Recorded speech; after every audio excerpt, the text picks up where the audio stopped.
Vi lever i en travl verden. Der sker alle mulige ting, og når man bare har lyst til at være stille, og bare være alene med Gud, og fortælle Gud, hvad der er foregået i løbet af dagen, eller bare læse sin bibel, så starter de der tanker, og de er ret højt. Husk nu det, og husk den her regning, og husk at tjekke din Aula, og husk nu din WhatsApp, og Facebook kalder os, og Snapchat kalder, og børnene og unger, husk nu har du handlet ind til madpakke. Sjælen, altså den har mega travlt, ikke? Og man er bare nødt til at sige til sin sjæl, ikke?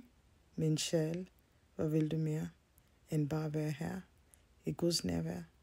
Er der mere, du vil? Er der noget bedre, end at sidde i Guds nærvær? Stille min sjæl. Salmisten talte også til sin sjæl, da han var trist og ikke ville tilbede Herren. Så sagde han til sin sjæl, velsigne Herren og min sjæl. Alt det, du har i dig, velsigne Herren. Altså, vi er nødt til at snakke til vores sjæl.